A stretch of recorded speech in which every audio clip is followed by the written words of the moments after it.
Komersil, iya Saya sempat. kira naik komersil. Iya, sekarang nebeng TNI AU. Oke teman-teman, kali ini kita akan melihat reaksi kocak netizen terkait Najwa Shihab pernah temui atau kunjungi Jokowi di Solo. Nah, bagaimana respon netizen? Untuk lebih jelasnya, mari kita lihat dan simak sama-sama videonya. Mbak Najwa Shihab jauh-jauh dari Jakarta ke Solo ke rumah Pak Jokowi.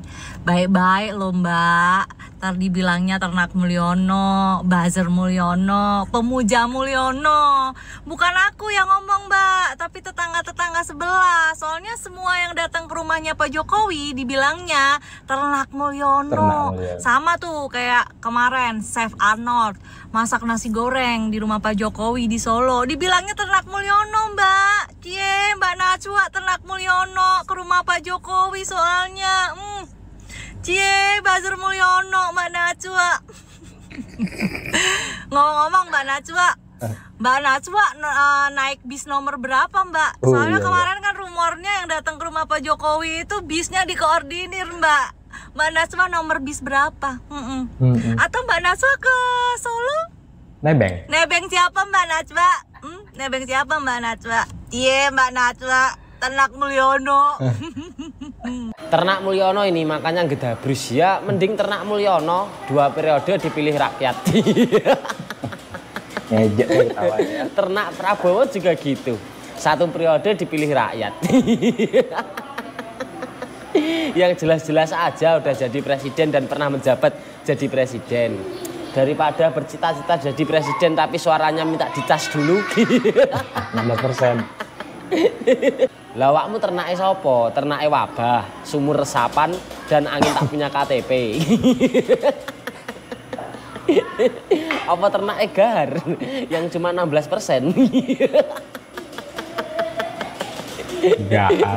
Emang susah ngomong sama rakyat 16% tuh.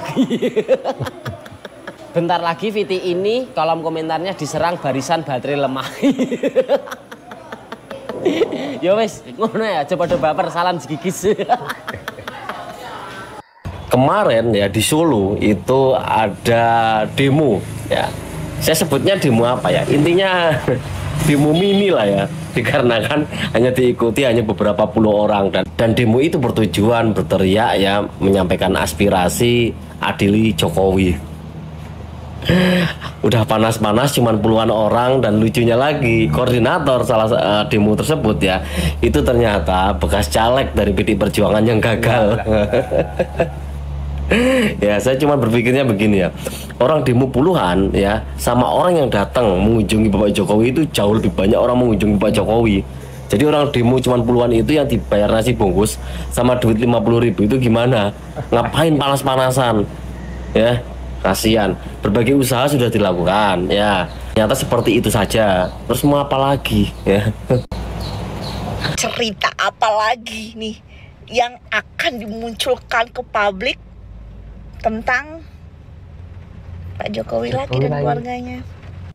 Tapi kalau dipikir-pikir ya, beberapa kader PDI itu ketika mereka mulai merapat ke kubunya Pak Prabowo, dan sering kalian tahu sendiri kan gimana saat ini akhir-akhir ini itu kayaknya memang antara Pak Prabowo dan Pak Jokowi ini lagi di adu domba seperti itu. Ya mungkin tujuannya adalah ketika mereka mendapatkan kepercayaan Pak Prabowo, ya supaya Pak Prabowo itu tidak percaya terhadap apa yang bilang Pak Jokowi, diinfokan Pak Jokowi begitu, supaya mengamankan posisi mereka. Jadi seolah-olah Pak Jokowi yang salah di mata Pak Prabowo begitu.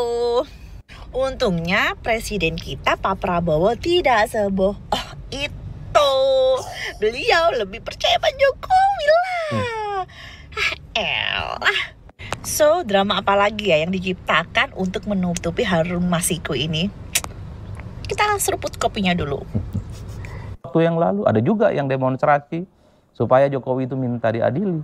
Bahkan ada yang disebut dengan Nurani 98, mantan-mantan aktivis 98 mendatangi KPK berbekalkan data OCRP yang menyebut Jokowi bagian dari salah satu pemimpin terkorup di dunia untuk segera diusut. Itu kan adalah ekspresi dari sebuah kemarahan dan kekecewaan secara politik yang sampai hari ini masih cukup nyata. Bagaimana Jokowi itu hampir setiap hari selalu mendapatkan protes dan perlawanan, terutama dari kelompok-kelompok aktivis dan kelompok-kelompok kritis. Mungkin Jokowi ini adalah mantan presiden pertama kali di Indonesia setelah tak lagi jadi presiden, terus dirongrong, terus dikritik, dan bahkan ada pihak-pihak yang kemudian meminta supaya Jokowi itu diadili. Nah, tapi yang paling menarik adalah yang ketiga, soal respon Jokowi. Seperti biasa, respon Jokowi itu kan datar-datar saja. Respon Jokowi itu pendek dan responnya itu terkesan tidak menganggap bahwa gerakan vandalisme dan serangan-serangan yang mengarah kepada dirinya itu adalah sesuatu hal yang penting. Itu adalah gaya khas dari Jokowi. Tapi secara persamaan, Jokowi itu ingin menunjukkan semakin Jokowi diserang, semakin Jokowi itu dihujat, Jokowi selalu menunjukkan bagaimana kemesraan dan kedekatannya dengan rakyat. Ya terbukti misalnya rumahnya Jokowi itu kan hampir setiap saat menunjukkan bagaimana antrian yang cukup panjang hanya sekedar bertemu dan berselfie dengan Jokowi. Di berbagai tempat di acara-acara tertentu masih banyak orang-orang yang juga ingin selfie dan foto bersama dengan Jokowi. Itu adalah yang saya sebut sebagai kontra narasi dari Jokowi. Bicaranya pendek, tapi pada saat yang bersamaan Jokowi menciptakan satu peristiwa politik bahwa Jokowi itu semakin dekat dan semakin dicintai oleh rakyatnya. Setahu saya, ini adalah gaya komunikasi politik khas Jokowi. Kalau dikritik membabi buta, kalau diserang membabi buta, dihujat terus-menerus, Jokowi pasti menunjukkan sebuah aktivitas yang sangat populis, sebuah aktivitas-aktivitas yang terkesan dekat dengan rakyat. Makanya tidak mengherankan kalau Jokowi itu diserang. Dulu misalnya disebut-sebut dan dikaitkan dengan status Hasto yang jadi tersangka, dikait-kaitkan dengan OCRP misalnya yang menempatkan Jokowi bagian dari salah satu pemimpin terkorup. Jokowi kan responnya datar, pendek, dan terkesan tidak ada apa-apa. Tapi kan pada saat yang bersamaan, gestur politik Jokowi menunjukkan bagaimana aktivitasnya yang dekat dengan rakyat. Itulah yang saya sebutkan. Apapun yang terjadi dengan vandalisme per hari ini, jadi kalau kita mau lihat secara rata-rata, Jokowi juga mampu dan melakukan perlawanan dengan cara membangun narasi bahwa Jokowi semakin dihujat, semakin diserang, tapi Jokowi itu semakin dicintai oleh rakyat. Entah kita semua menilainya. Jelas, apakah kita itu bagian dari kelompok yang mengatakan Jokowi itu layak untuk diadili, ataukah sebaliknya Jokowi itu sangat tidak layak untuk diadili. Itulah yang saya sebut sebagai narasi isu yang belakangan ini berkembang cukup signifikan. Inilah politik kita. Inilah realitas yang terjadi hari ini. Mantan presiden di Republik Indonesia yang katanya punya reputasi yang cukup panjang, mampu membangun infrastruktur di mana-mana, dinilai sebagai mantan presiden yang berasal dari rakyat biasa, tapi setelah tak lagi jadi presiden terus mendapatkan hujatan, terus mendapatkan kritikan, dan terus ada gerakan-gerakan yang terus meminta supaya Jokowi itu diadili. Inilah yang saya sebut pertama kali dalam sejarah perpolitikan di Indonesia. Saya kira di situ untuk kali ini terkait dengan gerakan politik mengadili Jokowi. Tapi sebelum selesai, gerakan-gerakan politik vandalisme, gerakan-gerakan politik meminta Jokowi itu diadili, termasuk juga gerakan-gerakan propaganda bahwa Jokowi itu adalah pemimpin yang misalnya tidak baik dan tidak benar. Tentu ini menjadi gerakan yang sangat percuma kalau kemudian tidak dilanjuti dengan gerakan-gerakan lanjutan. Misalnya kalau pihak-pihak tertentu yang selama ini misalnya kecewa dengan Jokowi dianggap sebagai pemimpin yang tidak benar, ada bukti-bukti hukum, fakta-fakta hukum tentu bisa dilaporkan kepada pihak yang berwajib. Pak Jokowi adalah sebagai sosok dan mantan presiden yang sangat layak juga untuk diadili dalam konteks hukum-hukum tertentu.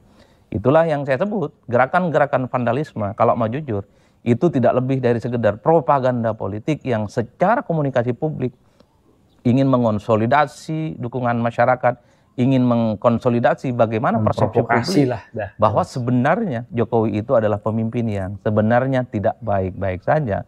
Karena gerakan vandalisme itu hanya berhenti di situ, dan sepertinya tidak ada gerakan-gerakan yang kemudian membuat bagaimana Jokowi itu dilaporkan kepada pihak-pihak berwajib. Oleh karena itu, dimanapun gerakan propaganda itu sebenarnya hanyalah ingin membangun satu diskursus di mana terjadi kekisruhan secara politik. Dan tujuannya satu, ingin mendiskreditkan, ingin menyerang, dan tentu saja ingin merusak kredibilitas orang-orang tertentu. Saya kira di situ. Salam.